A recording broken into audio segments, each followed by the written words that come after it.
Hi and welcome back. In this video I'm going to show how you can use Trax animations to organize the different animations you'll have to create in order to create video game characters. I'm going to start off by demonstrating a simple walk cycle and show you how to do that with the Trax editor. So let's start off by creating a simple walk cycle animation. This is the straightforward way. When we start off, there's nothing particularly nothing. It starts off as regular animation, and we're going to go down there. Let's bring that down to 48, so we have better resolution there. We can start frame 1, and we've moved our rig right position. We're going to press S to set a keyframe there. And it's going to be a 2-second animation, so we're going to go to the last frame and set that key again so that it repeats. And then what we're going to do is go to the middle and slide that back, slide this forward, set another key. And now let's get those middle frames going. So if you already we see we've got sort of an animation here. It sort of looks like he's skiing. So when you get to about that frame, this guy should be lifted up in the air. Just tilt that forward a little bit. Just going fast here to get something that sort of looks good. And let's bring that up to give him a little bit of a bounce. Maybe tilt that to the side.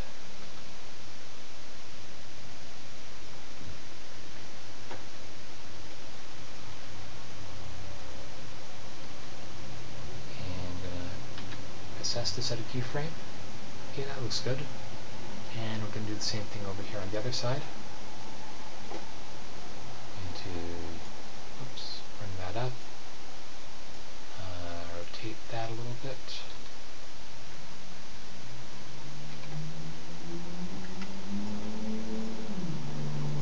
Bring the hips up. Maybe bring that up a little bit more. Rotate that. Okay, that looks good. Let's set another keyframe, and we're going to press play, and we're cycling through our walk frame animation.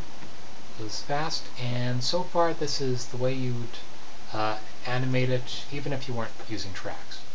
What we're going to do with Trax is, because we have our character selected down there, I'm going to bring in the Trax editor, and I'm going to go to Create, Clip, click that there, and we're going to create a clip called Walk Cycle.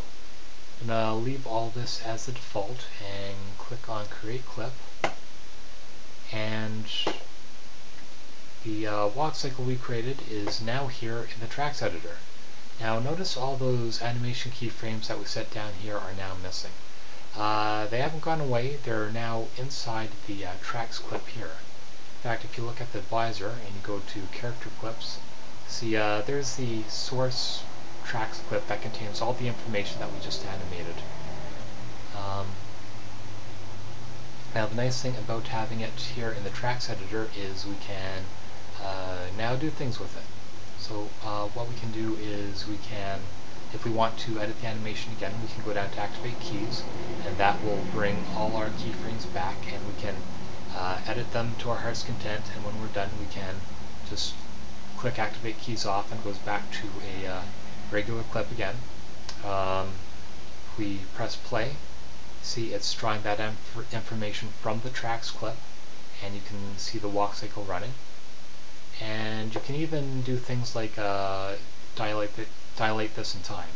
So, for example, if you wanted to make him walk twice as fast, you could change the time stretch down to 24. So now you can see he is still doing that same 48 frame walk, but now he's doing it in 24 frames. So if you then make that clip twice as long by going to Post Cycle and put that at 1, so now it's walking the first cycle in 24 frames followed by a repeat of that for another 24 frames, and click play down here. Now see he's walking twice as fast as he was before. So that just shows you some of the neat time dilation effects you can have just playing around with tracks.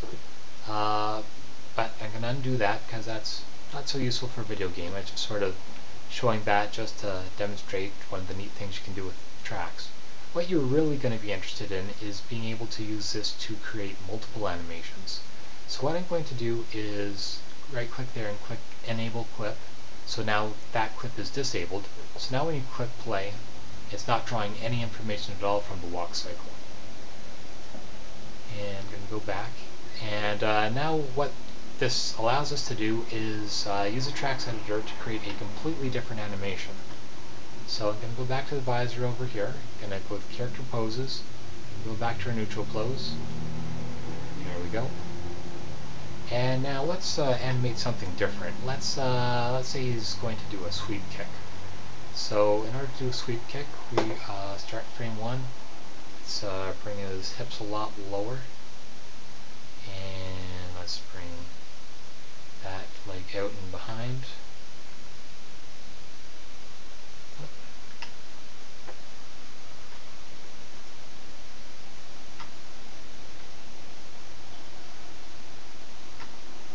That might be a little bit too far behind. And a little closer.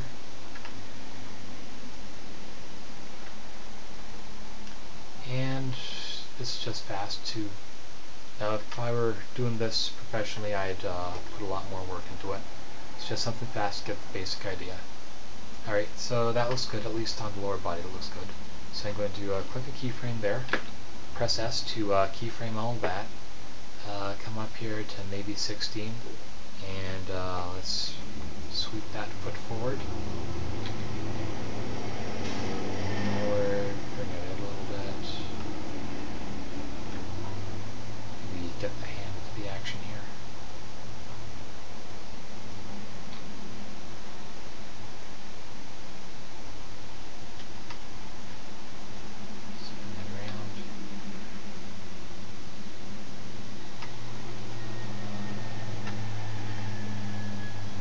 Press S to key that, and bring that up to maybe there.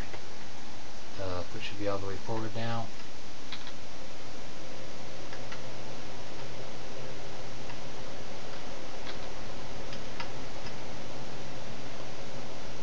Okay, this is just something fast to give the general idea.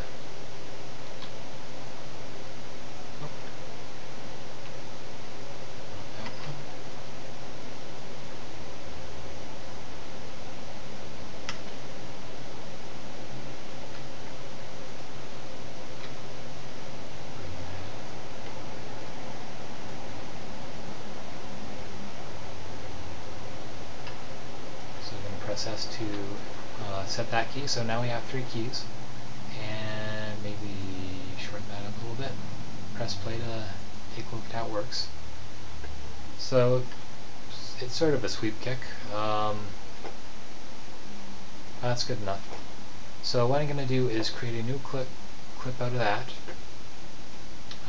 Going to instead of going through that create clip, this time I'm just going to press here. It's just a faster way to do the same thing. Going to rename that to sweep kick. See the name change down there. Notice this is different length because it's a different number of frames. And click play. You can see that animation going, but if you want to go back to walk cycle, you can disable that, re-enable that, and you've got that animation there. And one of the really nice things about doing this in Tracks Editor is that it's possible to write exporters that can export each and every one of these pieces individually, so your video game engine is able to access each one individually. And that's a lot easier than creating one big long animation and then trying to chop it up into pieces. So that's Tracks Editor. There's lots of other neat stuff you can do with tracks, especially if you're doing longer in-scene animations, but that's a good overview of how you can use it to create those short clips that you use to do the different character actions in video games.